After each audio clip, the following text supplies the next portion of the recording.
This week on the Unabated podcast, brought to you by Bet105, Spreadapedia joins the show to talk March Madness, baseball season, and even a little bit of gambling Twitter. Unabated. That's the new word, unabated. Hello, everyone, and welcome on into the Unabated podcast, brought to you by Bet105. I'm Thomas Viola, and joining me, as always, Mr. Unabated himself, Captain Jack Andrews. Jack, we have a great episode today. Spreadapedia is here. We are going to be talking some March Madness, talking some baseball, talking some shenanigans. It's going to be a good time. Yeah, no, I always like when Jason joins us. He's got a very unique view of the sports betting world and the rest of the world as well. Yeah. But yeah, no, this is good. Always enjoy talking to Jason. Yeah, I think my favorite thing, you never know which direction the conversation is going to take you, and I am Absolutely. very excited for this episode. So I say, without further ado, I think we need a word from our sponsor, and then let's do it. Do it. The Unabated podcast is sponsored by Bet105. Looking for a sports book that puts you first? Bet105 delivers with minus 105 odds on most markets. Better pricing, bigger profits. No limits on winners means they won't ban you for being good, and you can enjoy fast crypto payouts with instant withdrawals and no hassle. Transparent limits let you know exactly what you can bet with no guesswork. Backed by respected bettors and recognized by top pros, Bet105 is the sharp, friendly book you can trust. Join the community where winning is welcome. Use the promo code UNABATED and get a $50 bonus bet when you deposit your first $100 today. And ladies and gentlemen, welcome back on into the podcast, Spreadapedia, Jason Weingarten. Jason, it's great to have you back on, my friend. You know, Jack and I like to talk about the sports betting season and say that really once we get past March Madness and this time of year right now, we're kind of into the off season. For you, it's the exact opposite. You're getting ready to go right now. Yeah, no, this is the best time of year. It's opening day this morning, and the real opening day is about 10 days from now. But yeah, you get baseball, and you get the spring training right into the regular season, the March Madness too, right around now. Don't forget the NIT and all these other little weird tournaments and all these games. And then you get the Masters. So the calendar actually gets pretty good going into May. Even the Kentucky Derby, there's always fun stuff going on once spring comes around. But yeah, baseball season, it's so weird. It snuck up so quick with the Tokyo series. You know, the Dodgers and Cubs just jumped right out the gate, and here we are. It's March 8th. It's March 18th, and it's opening day. So I'm still wrapping my head around that. But it's good to be back. It's good to have a new baseball season here. I truly respect Rob Manfred's commitment to making sure no one can watch baseball by having your first game at 3 a.m. That's genius. That's a level of baseball hatred that you can't even think of. Yeah, it's 6 a.m. my time. So I mean, Yeah. With two teams who do not play in the Eastern market, by the way. You have the Dodgers 3 a.m. and the Cubs Central Time? Yeah, 5 a.m. Yeah. Like absolutely ridiculous. But I mean, just more baseball shenanigans to make sure nobody can possibly watch the sport, right? Well, the Dodgers finally launched a streaming service for the first time, and people have been begging for this, especially me. Like, I live practically down the street from the stadium, and I can't watch the games without cable, and I don't have cable anymore.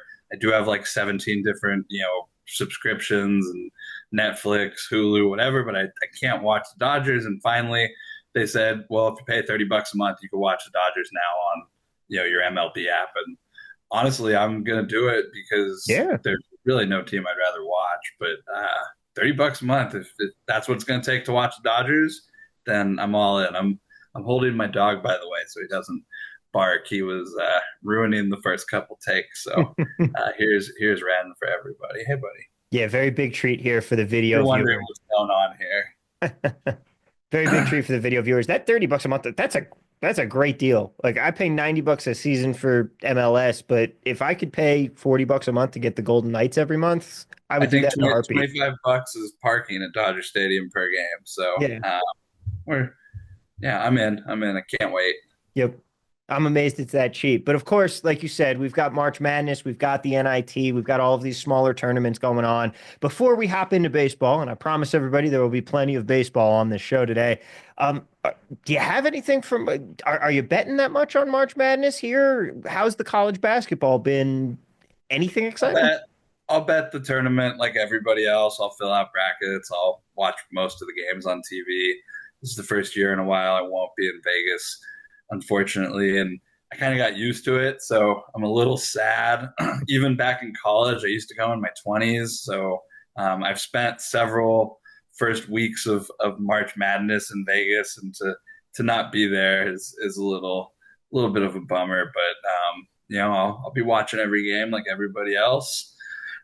I don't have a ton of crazy bets. I don't do the Calcuttas, but yeah, I'll be watching. I'll be betting, live betting second halves, all the fun stuff. The NIT, it's disappointing Irvine didn't win the Big West and isn't in the big tournament, but they were the number one seed, or they are the number one seed in the NIT, which gives them a home game. It's very rare for Irvine to have a postseason home game because usually you have to like pay for it.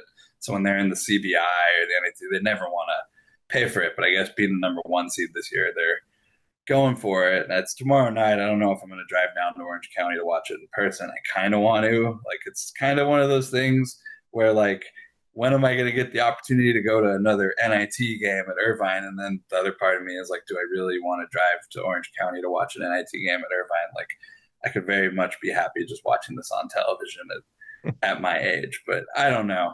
I went to Irvine, by the way, which is why it's exciting for me. You should go. Yeah, maybe we'll see. I don't know. There, See how excited I am. I'm just it's not really selling me. yeah, I'm making the line about minus 200 that you're not going to make it to that game. But there is something Good about line. there is something about Vegas and March Madness that has not been replicated anywhere else. My first Vegas experience was over March Madness in the 90s, and there I've tried to see if Atlantic City could pull that off, or if one of these local sports books in like Philadelphia or North Jersey could pull it off. They can't. They can't. And basketball's bigger on the East Coast than it is in the Midwest or the West Coast or Vegas. It's really amazing that there's something about that first couple rounds of March Madness that really draws people in and creates such a vibrant atmosphere in Las Vegas. I hope they don't lose that. Vegas is going through a transitional period, and I hope they don't, um, screw that up. Yeah, if you're a fan of sitting for 10 hours straight or 12 hours straight in a sports book, and if you're lucky enough to get a seat or a table somewhere, like it's fun. If your idea of fun is, sitting in a sports book for 10 hours straight watching basketball, which is my idea of an excellent Thursday or Yeah, Friday or most of Saturday our or audience Sunday. probably going to Yeah. resonate. That's a great way to spend a day at a sports book if you're lucky enough to do it, or a weekend. Highly recommend it. Like I said, I'm a little bummed I'm not there, but going to be some fun games. I know San Diego getting the popular 12-5 upset. I think I'll probably end up betting on Michigan there myself, but it'll be a fun first round of the tournament. I know everyone's got opinions on it. Yeah, definitely going to be a more interesting year. And I agree. I'm not one for watching a ton of events at the sports books. Like it's just, I most of the time I'd rather be at home. March Madness is just tailor made for it. You've got all of the screens right there.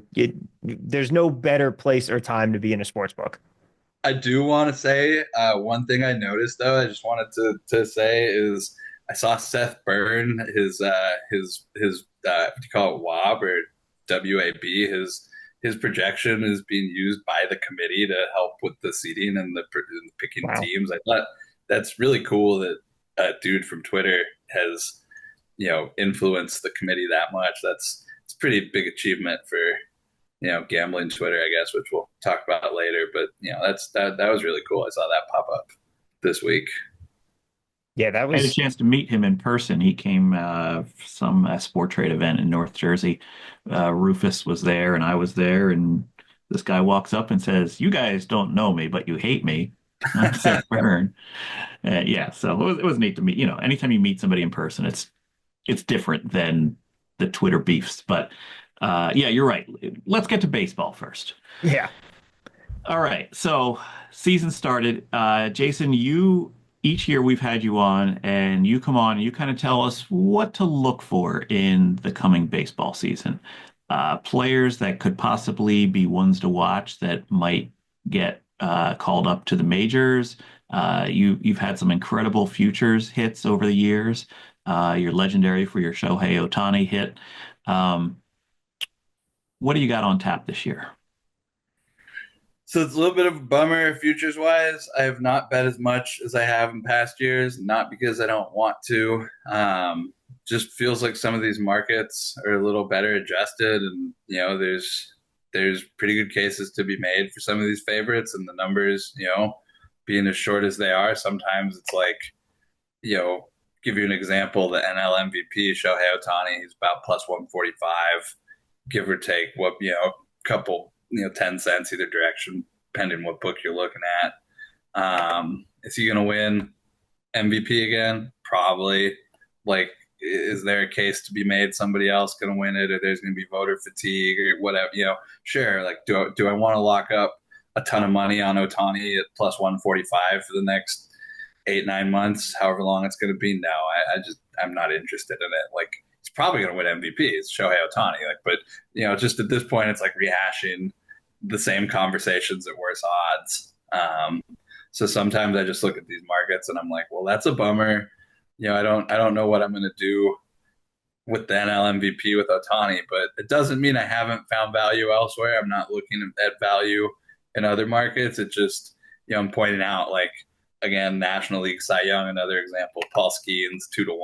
Like, what are we doing there? Like, he's great. Paul Skeens is, if you look at his projections and he's not hurt at all this season and pitches the max amount of innings they let him pitch, he's going to run away with the Cy Young. Doesn't mean it's going to happen, but there's really no value here before we even throw the first pitch on some of these guys. So I don't know how intentional it is. I guess, if you're running like a national book, like a FanDuel or an MGM, you're probably going to get flooded with Paul Skeens money at any number you put him up. So I understand opening him short like that, but it's unfortunate because, you want to look for value elsewhere, but some of the guys you would immediately kind of circle in on to start are already kind of nuked at, everywhere you look. So it's a little unfortunate, but I'll still tell you where I find some value where I see it. Do you still like? Are you still finding some value down the board on the fact that, I mean, Ohtani? I'm not positive. Is Ohtani pitching again this season? He should be. His rehab is paused right now because they're getting him ready to start the year as a hitter. Mm-hmm. The thing is they don't need him to pitch Yeah. 180 innings or 150 innings. They don't even need him to pitch 100 innings, honestly. Like, the rotation and the depth they have, getting all these guys healthy and ready for the playoffs is, the most important thing for the Dodgers. And a lot of, just sort of matter of fact that it's not a Dodger specific issue. It's just a baseball thing, but the regular season has been devalued significantly. It's a matter of where we're at with the multiple wildcard teams. Like, you can still get in the playoffs with 80 something wins. So there's no incentive to really be the dominant super team anymore. Not to say the Dodgers aren't, but it's just where baseball's at right now. But with like Ohtani on the one side for MVP, and granted, yeah, even if he doesn't pitch as much, you're still probably going to win it. But with Skeens, especially, like, pitchers are fragile. Does it create any sort of value on some of these guys down the board when you have a heavy favorite like this? Yeah, I mean, with Skeens, with the NL MVP, I mean, there are, I mean, not to say he's going to win it. It's just to say with the, the narrative surrounding him coming off the Rookie of the Year last year and how dominant he was, and he didn't have a bad start all season. To his credit, that he didn't pitch that much, but the innings he did pitch, he did not really have a bad inning or a bad game. But that's not to say, I mean, you look at some of the other guys, Zach Wheeler, Blake Snell, who's won, I think, a Cy Young in both leagues, Corbin Burns, a former winner, Chris Sale won last year. Sandy Alcantara, he's coming off Tommy John. I mean, these are like legitimate pitchers. Spencer Strider, don't forget about him. He pitched his first game of spring training yesterday and just was dominant. And I think his odds just started getting chopped before he was even out of his first spring training start. But you got all those guys. And again, Roque Sasaki, who's pitching tonight, making his first MLB career start in Japan.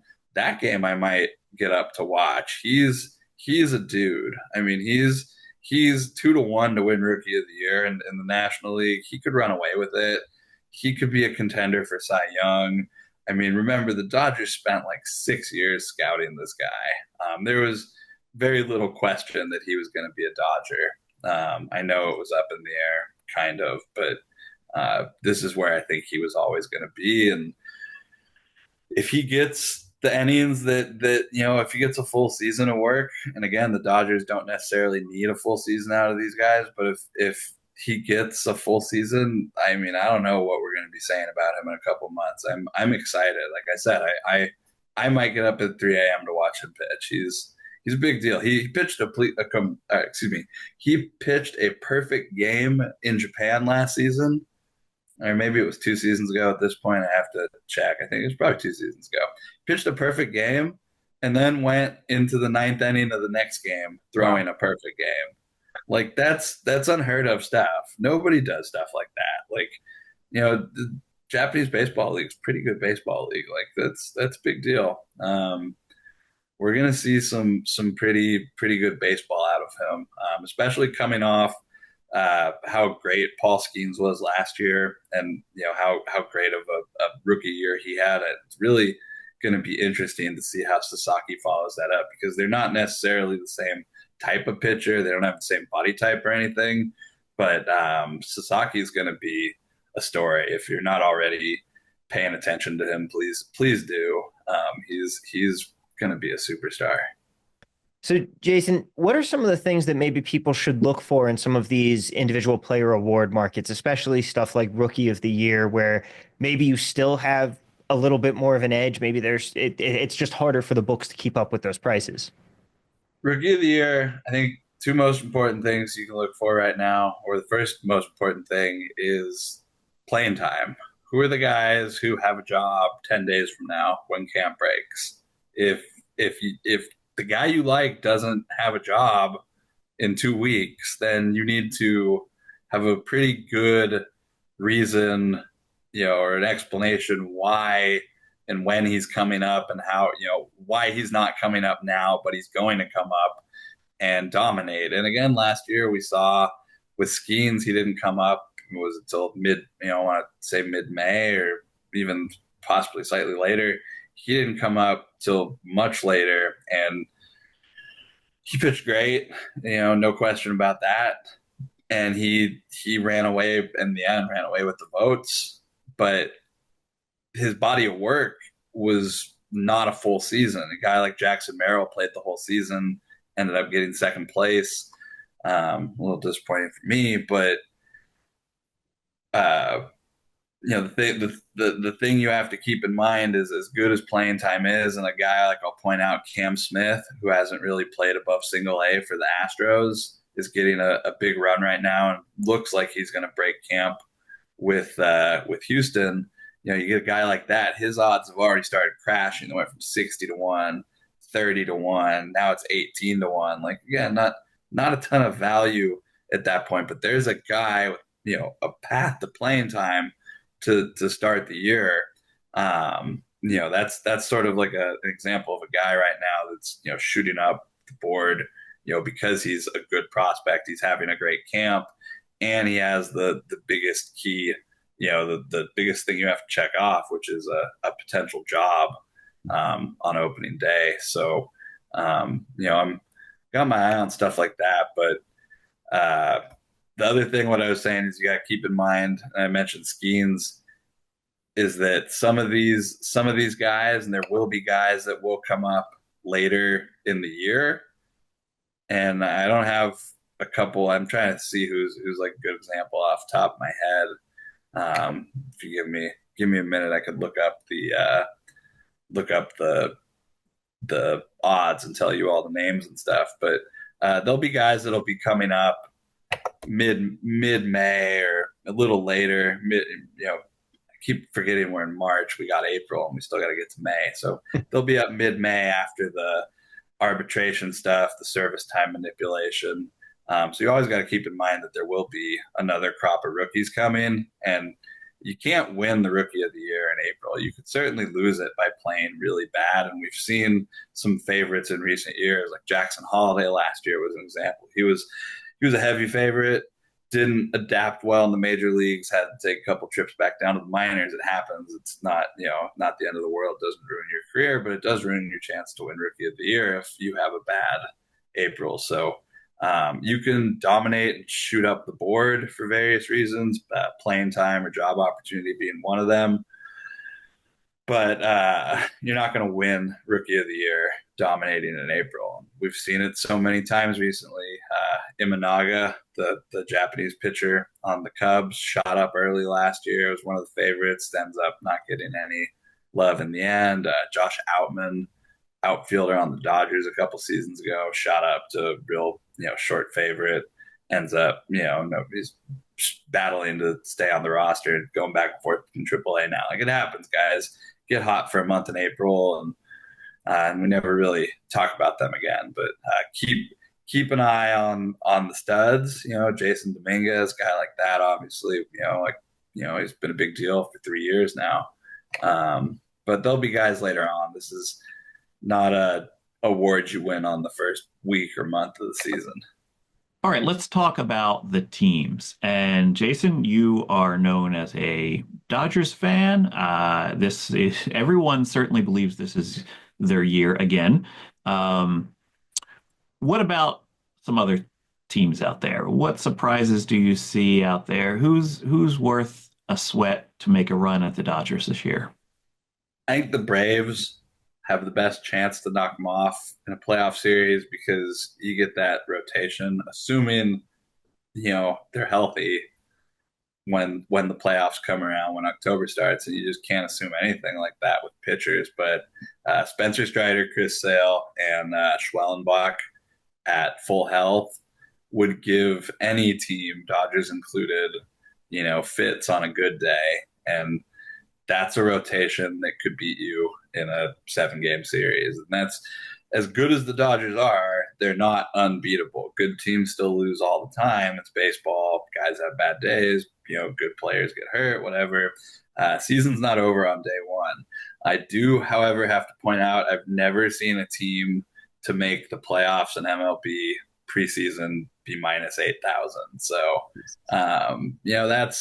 that's just kind of where the Dodgers are at. But doesn't mean the season's over. It doesn't mean nobody else has a chance. If you do start looking around, it's pretty clear to see what teams don't have a chance. But, the season has to unfold, and nothing's guaranteed. I don't think the Dodgers are just going to waltz into the World Series. They're still going to have to beat everybody. And, it's already, opening day, or we're into the I guess it's still the first day of the season right now. But Mookie Betts has the flu, for example. They say he lost 15 pounds. He had to fly back to LA. Like, I saw someone point out correctly, it's really hard to put back on 15 pounds during the season. Like, you just spent this whole spring training getting up to game speed, and now you're down 15 pounds. You have the flu, and he's going to take a week to recover, whatever.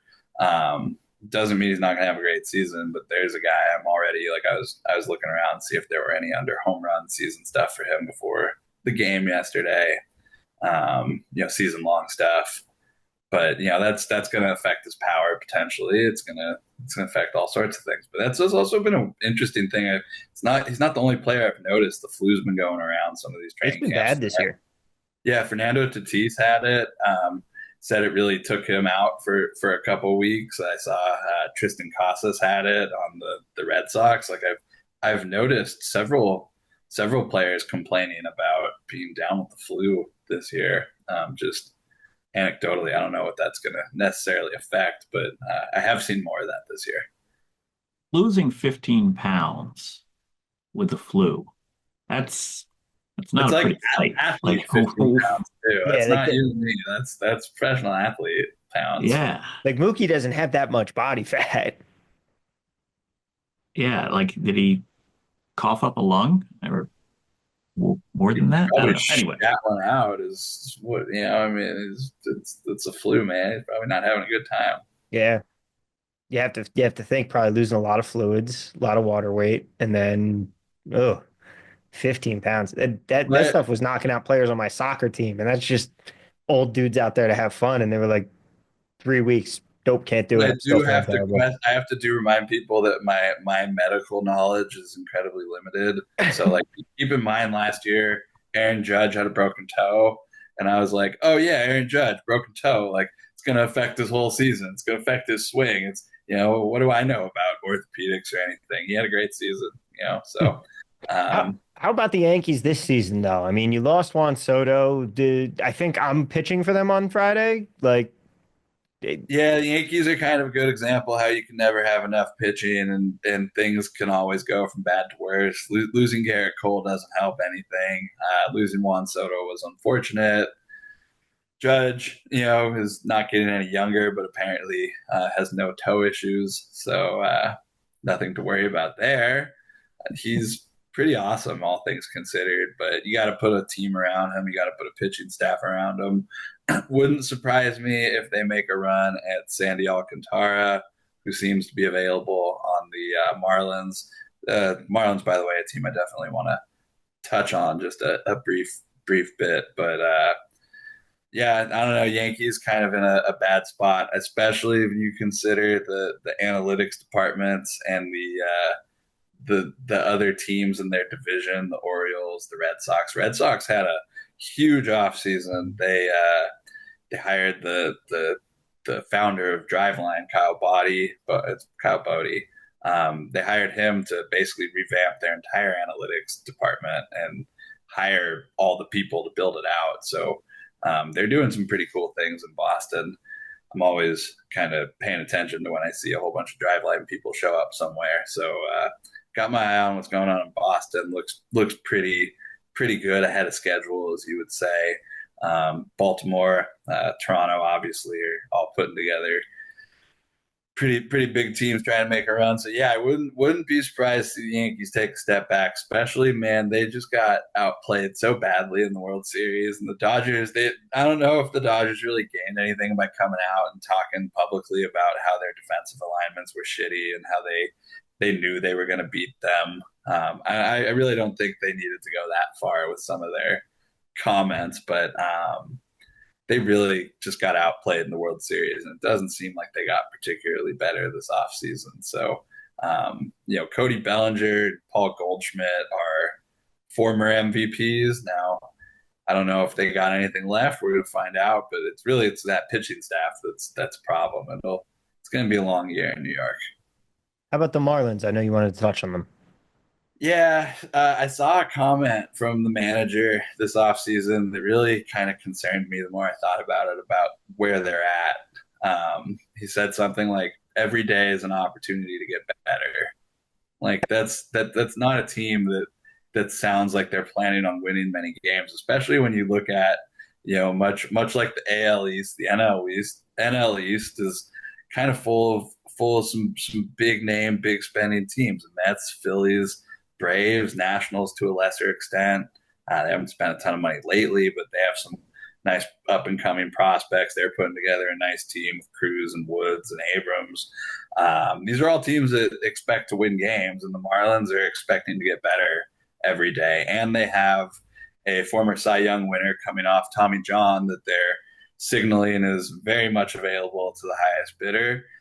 They were even saying that they might limit his innings early in the season to make him more attractive to a team that's going to be in the playoffs, that's going to need his arm later in the season, which I was actually kind of shocked when they came out and said that, because that would piss me off, like as a teammate, knowing that this guy's out here, working less innings, so he can go help somebody else later in the season while we're expected to finish in last place and everyone thinks we're a bunch of assholes. So I don't know what they thought they were saying that publicly, but I think they kind of backtracked a little bit and said there's going to be no restrictions on him to start the season, which is nice. He's another dude. I think he was like 60-1 for NL Cy Young, and his first spring start, his stuff plus numbers were off the chart, and he immediately shot up the board. And I think he got as low as like 15-1. Then he kind of went back a little bit. He's like 20-1 now. But yeah, Sandy Alcantara, he's a former Cy Young winner. He's a pitcher I like a lot. I've followed his career pretty closely since he was a prospect for the Cardinals. Wouldn't surprise me if he ends up on another team. Wouldn't surprise me if he ends up in the American League, which prevented me from betting more on him. He's one of my bets for NL Cy Young that I do have already. But I don't think he finishes the season with the Marlins. I don't think the Marlins want him to finish the season with him or with them. But I think the Marlins are going to be the worst team in baseball, not the White Sox or the Rockies or anybody else. And I don't think, I've said all of this, I don't think the Marlins are trying to lose games. I think the Marlins are serious about building a better organization, and they understand that it starts in the minors, and it just becomes a point where you can't do much on the field. You got to throw the guys out there you have, and they're going to win 59 games or whatever it may be this year. And the team will get better through the minors. It'll get better because they're hiring better people. They're hiring better analytics people. They're drafting better players. They're doing all the things you need to do to win. I don't even remember how many years ago it was now, but pre-COVID, I went to the baseball winter meetings one year in Vegas, and I was at a cocktail party. I wasn't telling people who I was or anything. I was just listening to conversations, and I overheard some people from the Orioles organization talking about where they were in the rebuild, and they weren't saying, no, we're going to tank. There was no conversation like we're going to actively lose games. Nobody wants to actively lose games, but they were very matter of fact in where they were, and that the product at the major league level was, it didn't matter if it won 59 games. It didn't matter if it won 70 games. There was no difference to them from 59 to 70. They were building a championship organization, and it takes time. So you have to go through, sometimes several years of being really bad because you're developing talent, and it takes time. And the guys who are going to win you games and potentially take you to playoffs and win you World Series are 19 and 20 years old right now in Double A or Single A. So I think the Marlins are going to be bad this year because the talent is developing. And in some cases, the talent's not even there yet.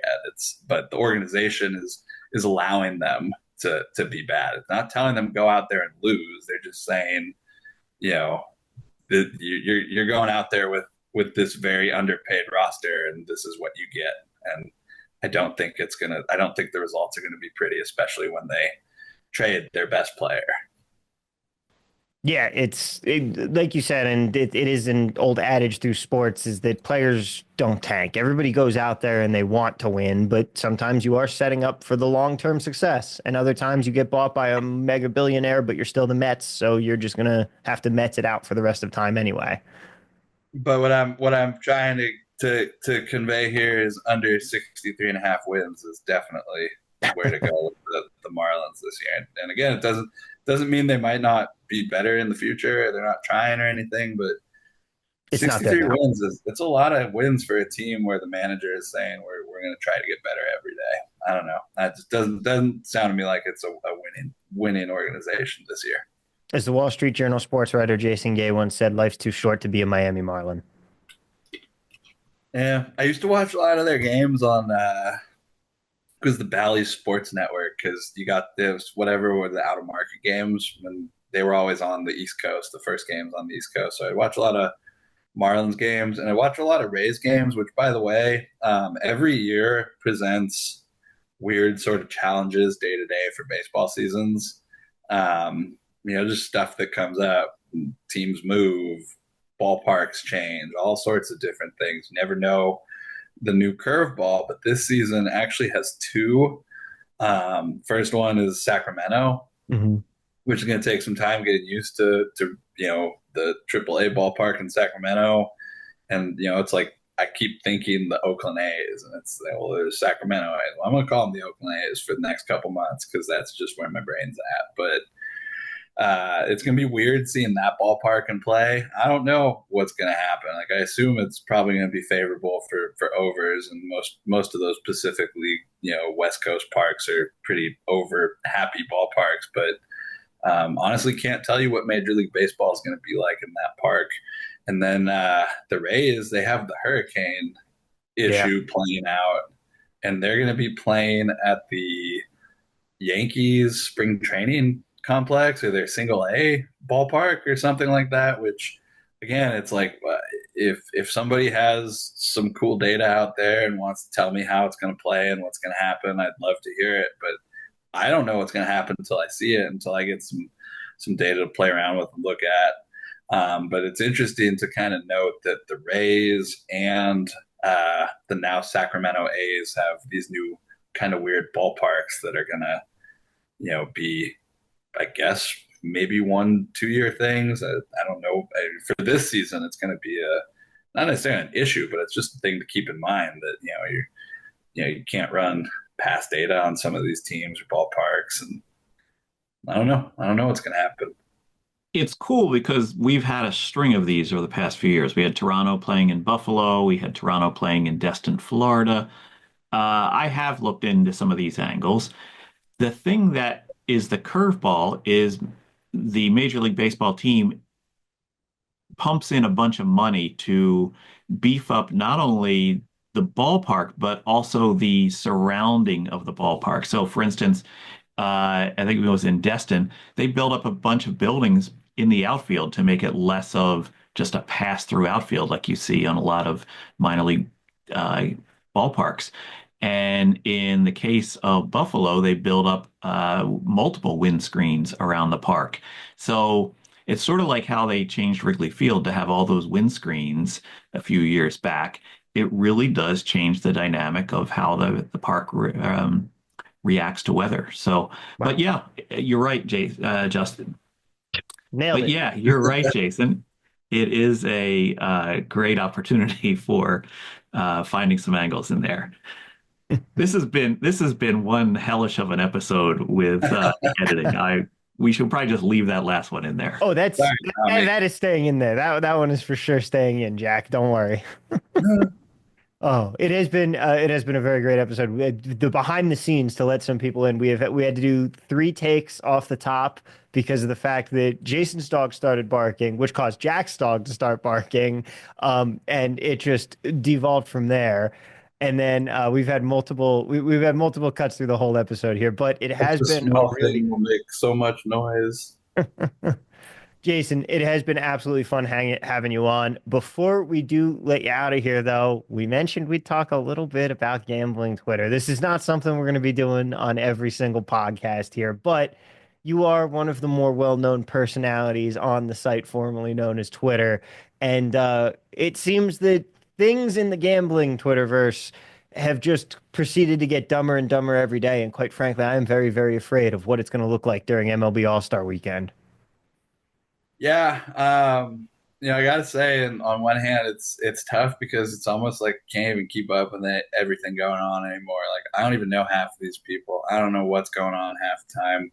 I think there's a Uh, boxing match going on, and Des Bryant's there like right now as we're recording this. if you're familiar with the television show The Simpsons, and most people are, there's a famous quote that I used to be with it, but then they changed what it was. Now what I'm with isn't it, and what's it seems weird and scary to me, and it'll happen to you. Hmm. Um, Abe says that to Homer, but I clearly kind of feel like I'm not with it, and what is it is new and scary. The Elf streams, I listened to a couple of them. I listened to them like the first couple, the Sean Perry one, Spanky was on it. There was a lot of yelling. I remember that, but I mean, there's obviously a market for this stuff. I mean, you got to remember that there's 1,000 people tuning into these things. So Man, uh, how many viewers does Real Housewives get? Same for Yeah, no, I mean people are listening to this stuff. I've tuned in a couple times myself. I'm not a religious regular listener. But like sometimes I turn it on and I'm like, what are they talking about? And sometimes I turn it on and I kind of have a pretty good idea what's going on with the. Seems to be a lot of talk right now about different ladies and influencers and people selling picks. But that's the thing is like we're talking about selling picks. Like this is uh, March 18th, 2025. I had this conversation March 18th, 2015. I don't I don't want to have this conversation March 18th, 2035. Like I just how much longer are you gonna talk about selling picks? Like I know it's not good. Like there's always gonna be people doing it. There's always gonna be people trying to make money. It does seem like the scammer ecosystem is getting supercharged. But that just goes for it's not just gambling related. That's everything related, crypto, just life in general. It seems like the scamming is just out of control.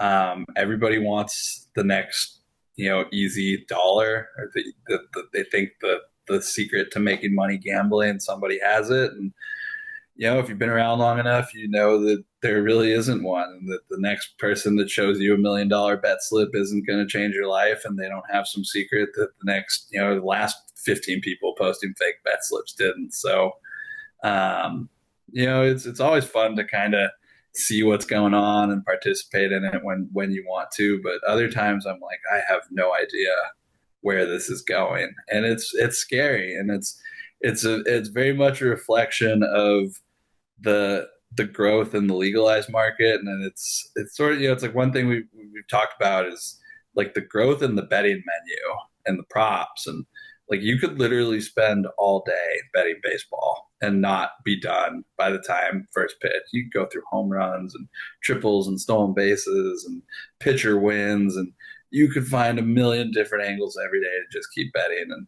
And I'm in a lot of ways, I've been slow to adapt to a lot of that stuff. Prize picks, the DFS, the sweepstake stuff. Like for me, I like betting sides and totals and first innings and stuff on PPH books. Like it's been easy to do for a very long time, but it's really clear that the gambling world is changing, and there's so many new people, and there's so many people building new things. And the people who built the odds jam and all the top down people and have shown other people how to be successful. It's become such a big industry. And remember, we're not even to California yet. The big prizes are still on the map. This is still an industry that is not completely matured legally yet. So it's really interesting to see where all this stuff is going. Like we were talking about the elf stuff. There's clearly a market for that. He's, as far as I know, like I don't really know much about him, but he seems to be capitalizing on this stuff, and I think it's great. Like I encourage success like that, because I think anybody going out there and putting on a Twitter stream and talking about gambling and getting 1,000 people on there shows advertisers and marketers how strong this audience is. I mean, I'm sure there's networks that are putting on shows that aren't getting the viewership that Elf's getting right now, talking about sports gambling. They would love to have 1,000 plus people betting that much money. But again, there's also a sort of a downside, and sometimes you're listening to this stuff and you're like, stop talking, stop saying this stuff. It's fool, like it could kind of feel like you're slinging around a mud pit sometimes, but that is what gambling Twitter has always been. So that hasn't changed. And I mean, the thing I think that struck me the most, like listening to this stuff and seeing all the crazy stuff, is that clearly I think what a lot of people are looking for when they're buying picks or joining discords is like you're trying to be part of some sort of community. And some people want to be part of a community where they're like learning to be a better and reading articles, or doing stuff that's actively making them better. Some people just want titties and gambling. Like that's just the way it is, the way it's always been. And, they spend money too, so you have to market to them and you have to respect their dollars as well. But there are plenty of communities that I've been exposed to lately that I had no idea existed. Discords, uh, prop groups, all sorts of stuff. But again, like I think most of it is great to see because obviously, like, some of it could be toxic and negative, but I think it's great to see people working together to exploit sweepstakes books. I think people coming together on Twitter and finding friends and making groups and figuring out how to make money and all these new ways to exploit books and bonus hustle and all this stuff that just didn't exist 10 years ago.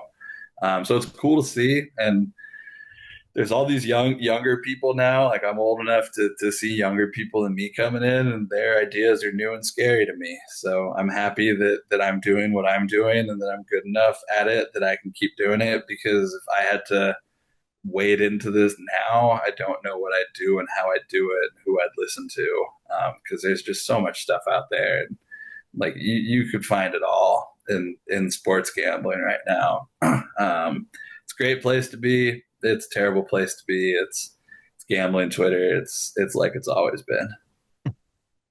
Jack, your I thoughts? think I think you're right about people want to be part of a group or a community. But there seems to be a definite rise of people that just want to be a bigger asshole than the other people are. And it's really starting to gambling Twitter's always been a little snarky, a little bit put you in your place. Now it's just, let's see if I can hate more than everybody else. Like, can I be over the top with my hate on everybody, everything? I'm not sure that's healthy. Like, those people are joining a community that is not getting them anywhere personally, and I think they're just going to continue to foment each other and make it, all the worse for everyone involved.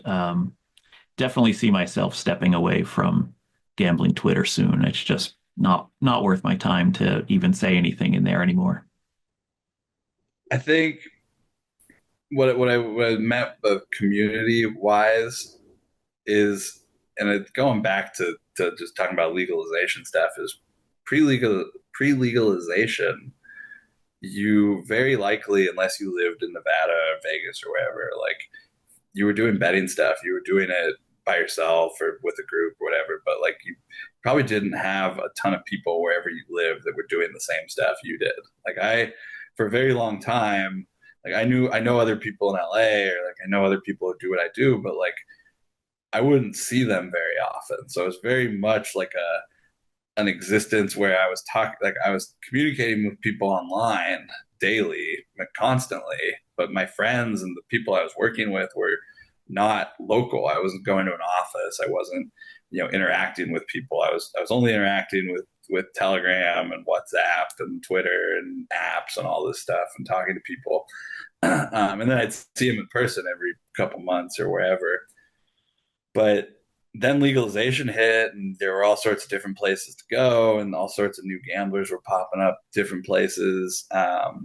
And you get to start meeting people in person, especially like when you start becoming more successful and doing this full time. You end up going more places and running into people, and real life is much different than Twitter. It's not completely different, but it's, you meet people in person. A lot of them are completely different than they are on the Twitter.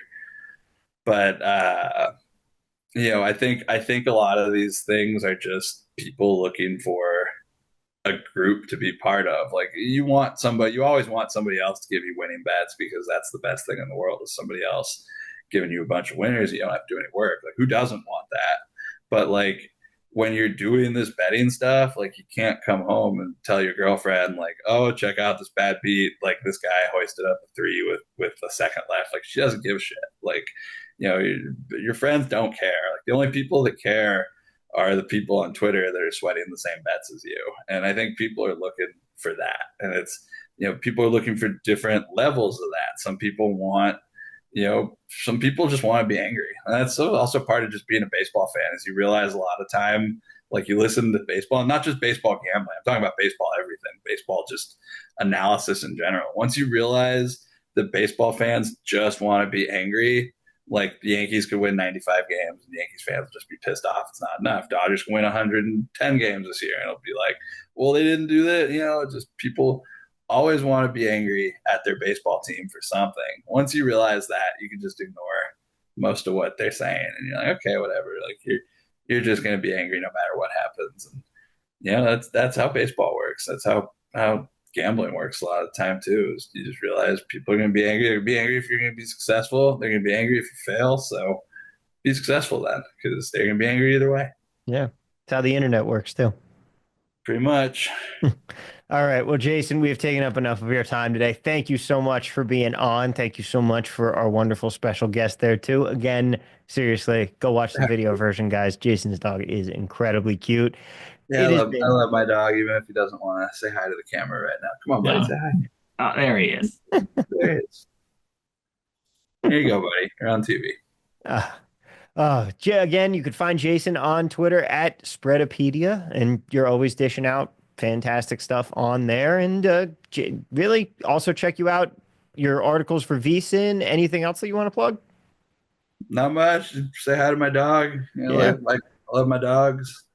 Pretty excited for baseball season. The Baltimore Orioles have this Japanese pitcher. I say how to say his last name. Give me 1 second. I can pronounce it correctly. I'm notoriously bad at pronouncing last names. Tomoyuki Sugano. I just wanted to point him out here before we leave.